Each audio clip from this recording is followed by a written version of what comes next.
Yep. So, um, so it has a lot of recognition on Amazon, I saw. I guess I want to start with, what's it like writing a number one song, and then now you're writing books. What sort of started this, and then we can talk about the actual, what's in the reunion, the book. Yeah, it's weird. I built a career writing 3-minute songs, and then I'm trying to write a 300-page book, but you got to still write it like you write a song. The beginning's got to be real catchy, and you got to have a satisfying ending, and you can't lose anybody along the way. I the pandemic hit, and I always liked the social aspect of songwriting here in town, going somewhere, meeting somebody, writing a song together. And I just wasn't getting the juice out of doing it on Zoom.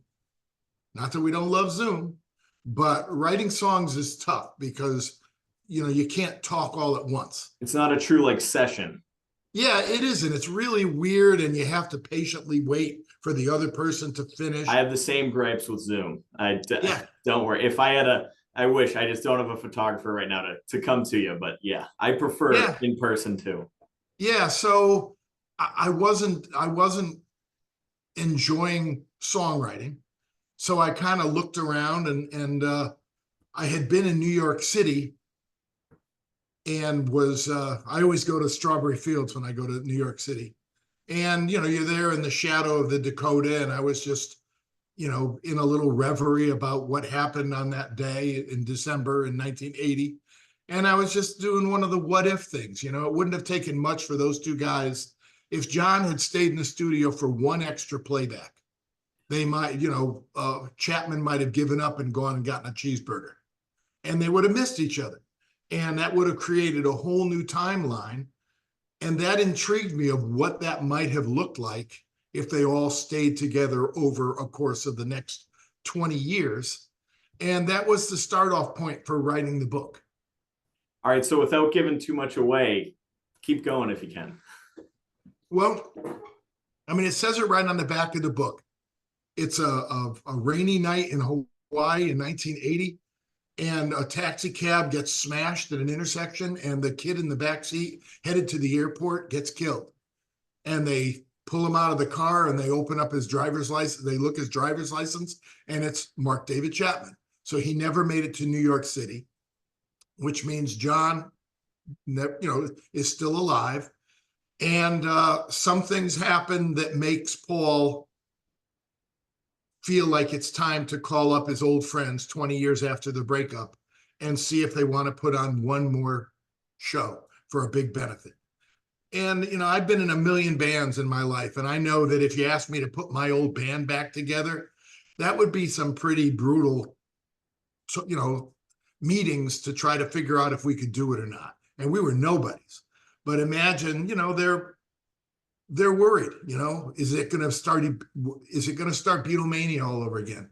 What if it doesn't? What if they do it and nobody cares and there's no Beatlemania? Do they remember the songs? George hasn't played guitar in 2 years. How's he going to get his calluses back? Yeah. What's Yoko think about the whole thing? So it was really just sitting down and thinking of the daunting task of them putting a benefit show together. Like where, when you say, oh, the Beatles are playing a show, that's not going to be the bottom line. That's not going to be that's not going to be Third and Lindsley. That's going to be where. Yeah. So that was really, really fun. And I sat down during the pandemic and wrote about 23 drafts of this thing until I had it just the way I want it. And now it's out, and people are really, really loving it. So, and correct me where I'm wrong here, but when you're writing a song, you got to get like the artist on board, and then you got to, obviously you want people to listen. You want the country music audience in your case and beyond to listen. What's it like trying to write the book? Because you want people to buy the book, read the story, read your imagination of everything. Can you compare and contrast at all that? I can only compare and contrast in that I know how one way works, and I had no idea how this way works. Basically, we attempted to go the traditional route, but wasn't getting the reaction that we wanted. And we knew that this is a book that is going to be embraced by the Beatlemania, Beatle-loving community. So I decided to just, I did all the math and talked to a lot of people, and they're saying these days it's just as good to self-publish. So once there's a lot to learn about self-publishing, you have to learn all new skills. But my wife, Georgia Middleman, and I, we hunkered down and we learned how to navigate Amazon, and I did the audiobook and the paperback, and got it all up. And we went through all the steps, and we'd well, how do you do this? Google. How do you do this with Amazon? Oh, okay, blah, blah, blah, blah, blah, blah, and you do it. And I know that in songwriting, you write 1,000 songs and 2 get cut. And out of that 2, there's a million things that could make it where neither one of them make you a dime. Yeah. So I went into this fully realizing that this is not my day job, and I may not make any money doing this, but I want people going to a Beatle Fest and seeing my book sitting there next to, Mark Rivera's or George Martin's book, part of the Beatle history, part of the chain, and people can read it and enjoy it. And that's what I'm getting. And it's not just the Beatle fans, but I mean, people that want a little nostalgia too, right? Yeah, that's one of the reactions that I'm getting is, I've been working with Ringo for 20 years. So I'm a tiny little speck of that world, but I've been hanging around it for 20 years. So I've heard the stories, and I've heard the way they talk and things like that. So I tried really hard to capture that feeling. And that's the most gratifying reaction I have, that someone will read it and write me and say, I had to stop and shake my head and go, no, this really didn't happen. These aren't direct quotes, because I could hear them saying these things. And that is really satisfying. I just want people, like you say, I want them, I kind of try to capture it in the book. I want them to read the book and feel like they're 15 again. Definitely. And I go to it. So I'm from the Boston area, big Tom Brady fan. And that's what I walk through with, like, when they don't make it on. They won plenty of Super Bowls, but I'm like, what if? And then I convince myself, and then I'm like, wait, that didn't happen. Nope, they lost that game. But if while I have you, if you don't mind, a few, sort of questions in the industry you are the expert in and everything. And I'm sure the book's going to be awesome. What do you think of the state of country music right now? When I came to town, I was the guy that I was part of this flood of songwriters back in the 80s that did it different. And the older songwriters, the Dickie Lees and the Sonny Throckmortons and people like that, and Roger Millers, they looked at us like we were, maybe they looked at us like we were wrecking the whole thing, or that's not country music. And I was part of that group of people that kind of hit in the 80s and were all over it in the 90s. And now there's a whole new group of kids. There's a whole new group of these great writers that grew up on urban, rhythmic, fast lyric songs, and they bring that to their writing.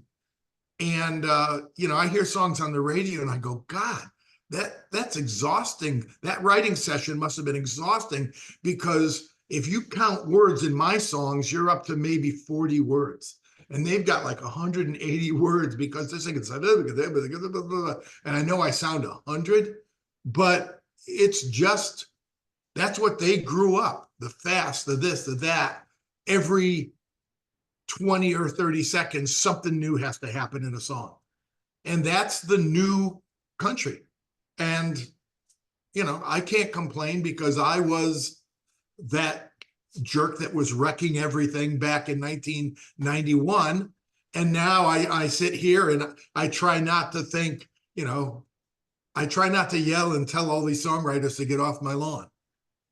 Yeah, that's even, but even there is something to, there are, the kids still criticize the sort of new age too, where they think something might be, a pop song, or I don't know. Have you seen that?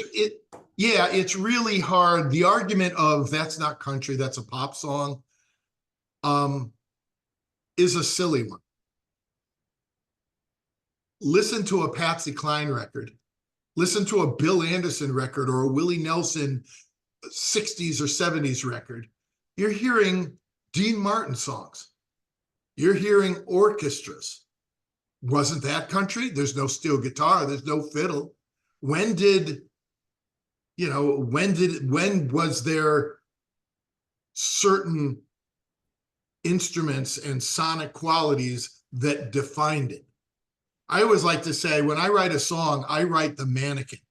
I give it to somebody and they can put whatever clothes they want on the mannequin.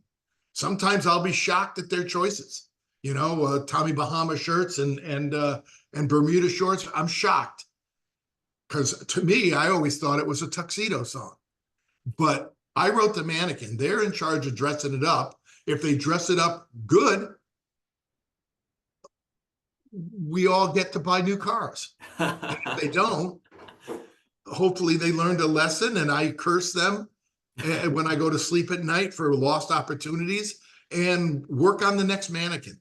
So these kids are all just writing mannequins, right now the mannequins are all getting dressed with, seems like a lot of instruments. All the songs I hear on the radio, it seems like every possible instrument they could think of is on the record. Where you hear an old Judd song and it's an acoustic guitar, a little brushes and a bass and a slide. And that's it. Where's the piano? Oh, there isn't a piano. Where's the electric guitar? There is an electric guitar. It's like 4 guys in a room, and they were #1 songs that are being played all over the world in bars. So that's an interesting thing in just how dense the production is, because they grew up listening to, Dr. Dre and Jay-Z and people like that. Yeah, that's interesting. Do you have a message to those young writers out there trying to, make a name for themselves and really hit what they can? Well, just that it's a marathon, not a sprint. At the end of the day, you should be more proud of your longevity. To me, I'm more proud of my longevity. I had my first hit in 1982, and I've got a song now on Kenny Chesney's new album 40 years later. That's what I'm proud of. And just keep, don't. I always say, whatever you do is like, here's what you do creatively, a straight line. And the industry is going to go like this.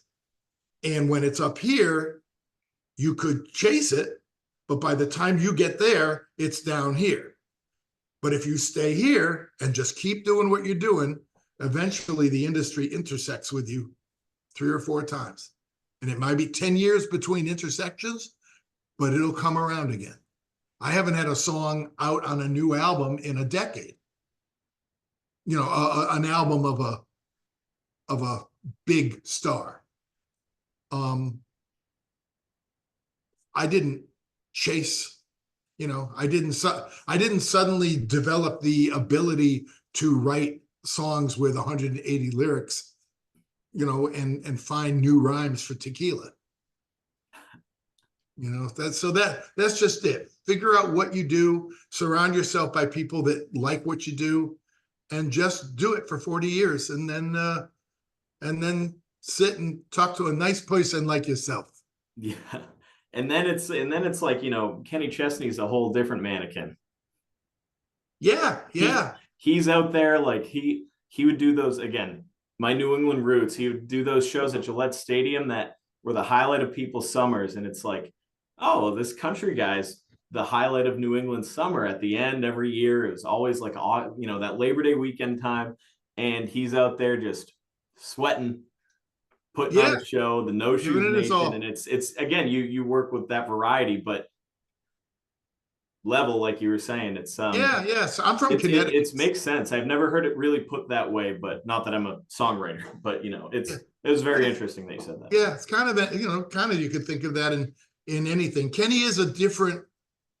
It's a song that we wrote for Willie because it's a song about losing somebody you love, and his sister died, and she was in his band for 40 years. So he wanted to do the song, but he had a whole nother album in the can. And the producer told me, he said, I don't think, you know, he's 90. I'm not sure we'll do a whole nother album. And but the same producer produces Kenny. So I said, play it for Kenny. And 10 minutes later, they called and said, we're cutting it next week. So that was a real flashback to the way it was in the 90s. Back in the 90s, there were so many people recording and so few songwriters. You could write a song on Monday. They would tell you that it's been recorded on Wednesday and tell you it's going to be on the radio on Friday. And it was a pretty cool time. That's a thing where like that goes across multiple industries too, where it's like you got to be patient, but then once you get that call, like holy smokes, it could just take right off.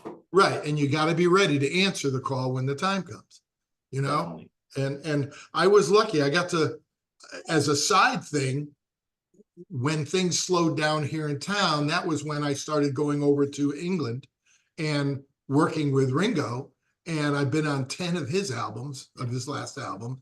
And that certainly was a very nice way to scratch my songwriter itch.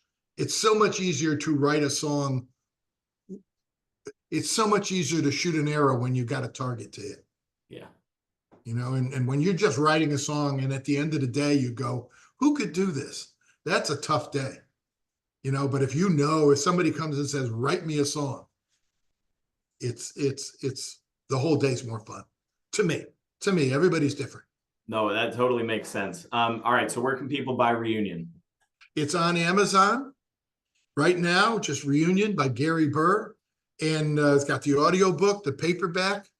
And I have a website, GaryBurr.com. If you want an autographed copy, you can go there and get it. And, in the whole book, they work their way towards a concert, an inevitable, will they or won't they get on stage and do this concert? But I like to think it's a good cliffhanger, some good characters, some good exciting things happening, and a lot of familiar characters, that you already pre-love. So it's on Amazon, and I hope you get it and I hope you enjoy it. Definitely. I appreciate it very much. Let me hit stop.